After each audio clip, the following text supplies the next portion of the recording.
നഗരത്തിന്റെ ചരിത്രത്തിൽ തോക്കെടുക്കാത്ത അധോലോക നായകൻ എന്ന് കേട്ടിട്ടുണ്ടോ? ദാവൂദ് ഇബ്രാഹിമിനും കരീം ലാലയ്ക്കും മുൻപ് ബോംബെ ഭരിച്ചിരുന്ന സുൽത്താൻ ഹാജി മസ്താൻ. ദാരിദ്ര്യത്തിൽ നിന്ന് ആരംഭിച്ച് മുംബൈയുടെ കിരീടമില്ലാത്ത രാജാവായി മാറിയ കഥ. തമിഴ്നാട്ടിലെ കടലൂരിൽ ജനനം. ദാരിദ്ര്യം കാരണം 10ാം വയസ്സിൽ പിതാവിനൊപ്പം ബോംബെയിലേക്ക്. ബോംബെ ഡോക്കിലെ ചുമട്ടുതൊഴിലാളിയായാണ് തുടക്കം. അവിടെ വെച്ചാണ് കള്ളക്കടത്തിന്റെ ലോകത്തേക്ക് അദ്ദേഹം ആകൃഷ്ടനാകുന്നത്. സ്വർണം, വെള്ളി, ഇലക്ട്രോണിക് സാധനങ്ങൾ എന്നിവയുടെ കള്ളക്കടത്തിലൂടെ അധോലോകത്തെ പ്രബലനായി മാറി. ഹാജി മസ്താൻ തന്റെ ജീവിതത്തിൽ ഒരിക്കലും ഒരു തോക്ക് ഉപയോഗിക്കുകയോ ആരെയും കൊല്ലുകയോ ചെയ്തിട്ടില്ല എന്നാണ് പറയപ്പെടുന്നത്.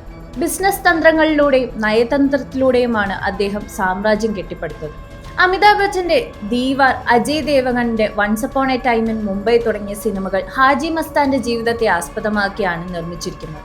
വെള്ള വസ്ത്രങ്ങൾ, വെള്ള കാറുകൾ, പ്രശസ്തമായ സിഗരറ്റ് എന്നിവ അദ്ദേഹത്തിന്റെ ട്രേഡ് മാർക്കായിരുന്നു. അടിയന്തരാവസ്ഥ കാലത്ത് ഹാജി മസ്താൻ ജയിൽവാസം അനുഷ്ഠിച്ചിരുന്നു.